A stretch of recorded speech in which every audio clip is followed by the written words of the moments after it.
Hey, I just wanted to get on here and kind of like give my story of how I got started in business and how far God has brought me.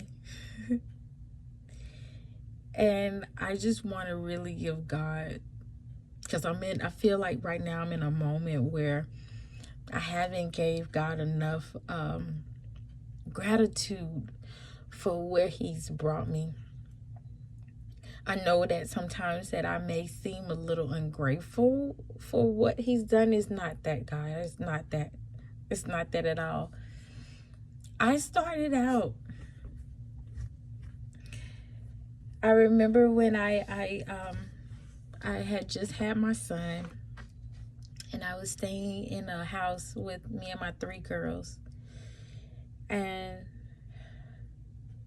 it was pretty tough. I didn't work at the time. I was just really pretty much living off of child support. And I finally got the call that I had gotten Section 8.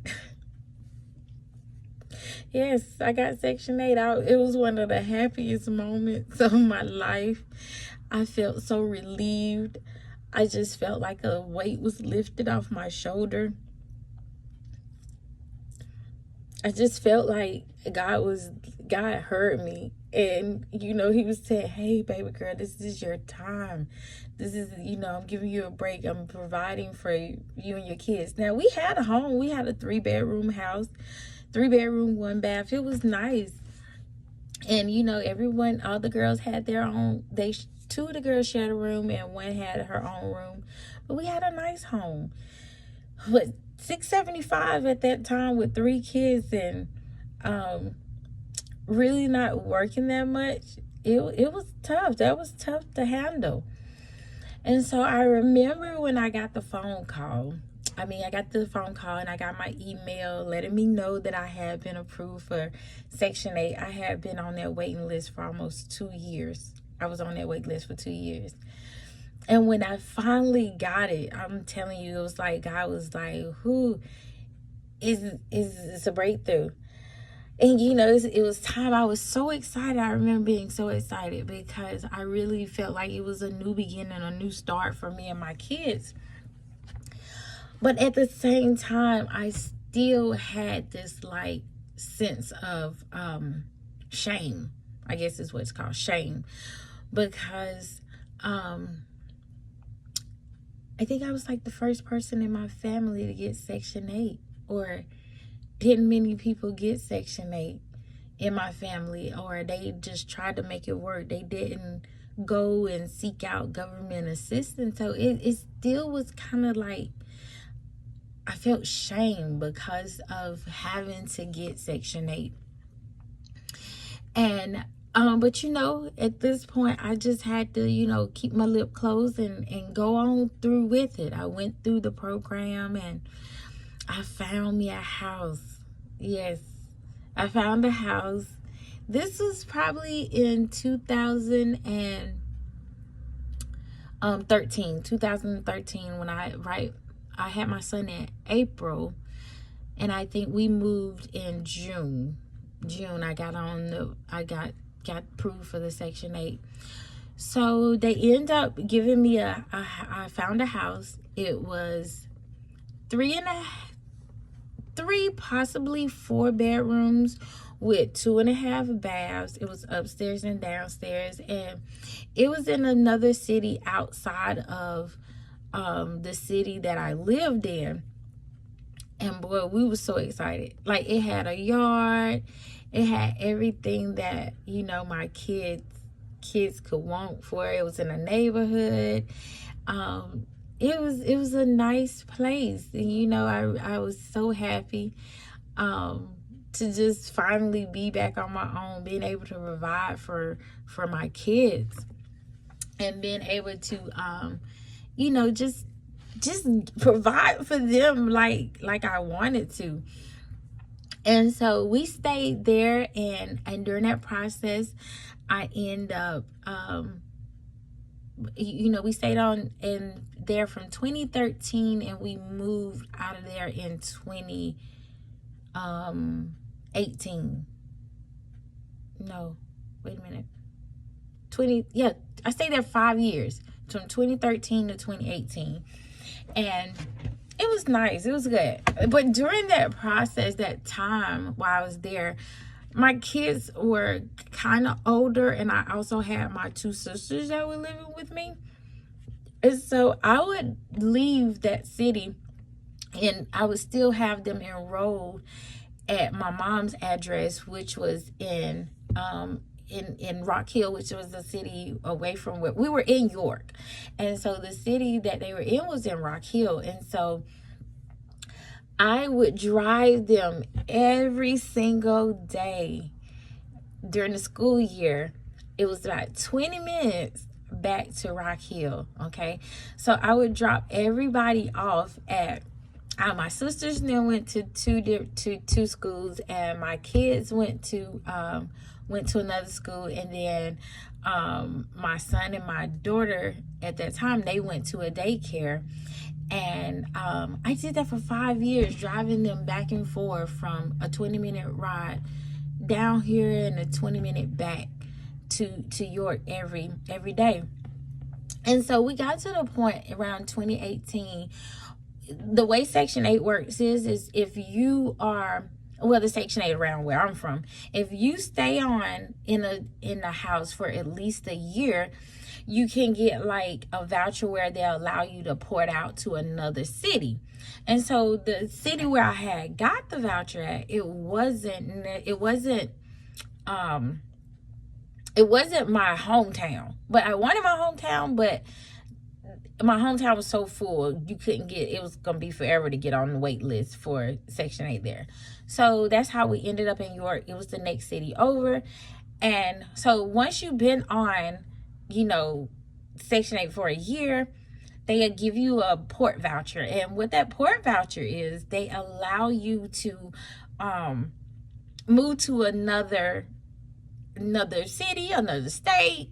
You can move wherever because you're with them, and it's not where you stay, it's where it's you. So they go wherever you would go. Long as you stay in compliance with them, you are able to move to another place. So after about 5 years of doing that, I decided that I wanted to move back home closer to my mom, so my kids were getting older, so she could help me. And I was just kind of tired of traveling back and forth down that road. I had been through probably like 3 or 4 cars at that time, because of course they wasn't any like expensive brand new cars or things like that, but they were cars, like buy here pay here cars. And so I was just kind of tired of like driving back and forth, and I just decided to go ahead and move back to my hometown, which is Rock Hill. Okay, so we moved back here, and we kind of downgraded, but we kind of upgraded, if that makes any sense. So the house that we got when we got to Rock Hill, it was like a remodeled house. And so it was actually about it was 4 bedrooms with a living room and a den, 2 bathrooms, and a nice kitchen. I mean, like, it had 2 stoves in it. It was a big backyard. It was on like an acre of land. It was nice. I'm a country girl, so I like being out in the country.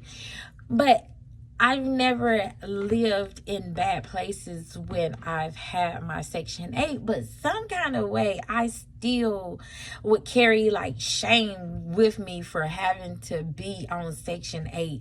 And so I worked hard. My goal was to never to stay on Section 8. I've always, while I was on Section 8 though, I was able to finish my degree at York Tech.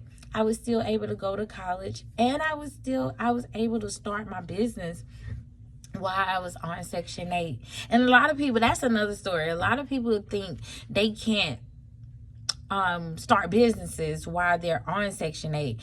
But let me tell you, they told me they don't care if they only pay $1 of your rent.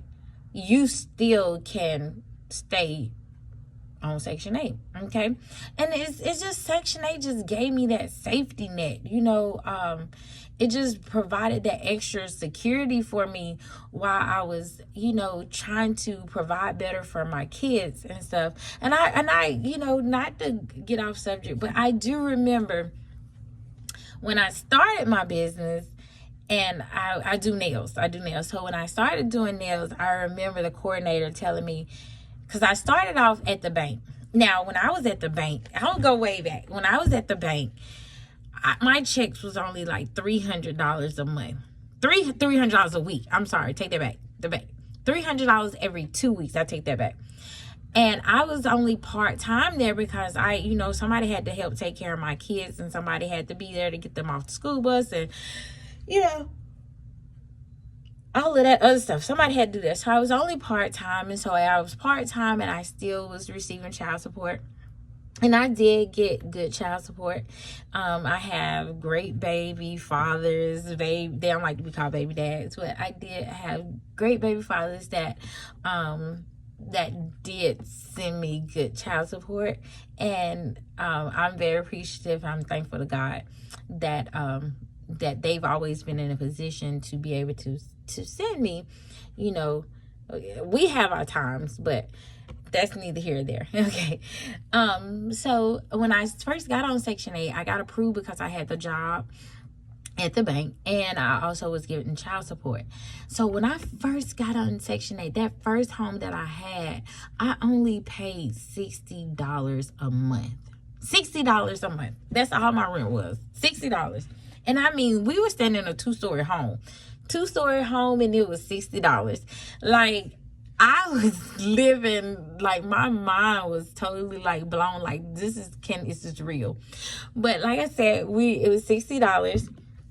And I was just thankful. I was just like, Lord, like, thank you for all that you're doing. Like, you're moving me and my kids. Like, so I know how it is when God is moving, and it's like, it's still unbelievable. Like, I went from $675 to $60. I know that's not a lot now, but being a single mom and not really having to depend on anybody to pay your bills for you, or have to be dependent on this child support to live, that was a blessing that God gave us. Okay, so that first house was $60, and then the second house that we moved to, like 5 years later, that house was about, I think I paid about $260 a month. And then when my business started kicking, I was doing nails, and I remember, that's where I was at. The coordinator was telling me, like, hey, why don't you go back and work in the bank?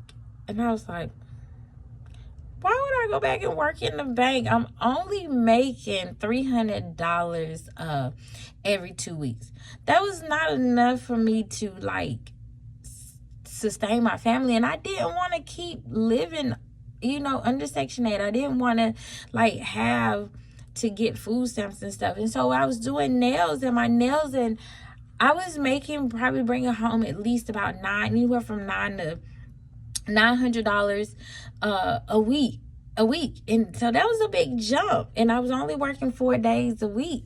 And so they did go up on my rent, and I think they took my rent up to like $900 when I got to that second house. And it was tough, but I gradually started into my own business, and that's when I opened up my school, and my rent went even higher. Lo and behold, so it was time for review. Something happened to my review coordinator, and I don't know where she's at this time. I hadn't seen her in a year, but apparently they didn't do a review for me. And so they were like saying it was my fault that I didn't do a review. But the lady I had, we changed coordinators, so my rent went up. And that's how I got off of Section 8 and started my business. I was on my business, but my rent just went up. And then my mom ended up blessing me and my kids with a home that she had purchased. and it was 5 bedrooms, because at this point my family had grew. So my girls and my son was getting a little bit bigger. So we moved into the home we're in now, and it's thanks to my mom, and I just love it, and it's a blessing. But my whole goal is to, you know, like, get people to see that just because you're on Section 8, use it as a stepping stool. It's not designed to be a crutch for you to stay there forever, but build yourself up while you're on Section 8. You know, it's so many things that you can do. You don't have to cheat the system. You don't have to, like, cheat the system to get what you get. But if you're able to get a Section 8 voucher, go for it. Don't let anybody trick you out of getting a Section 8 voucher. Go for it.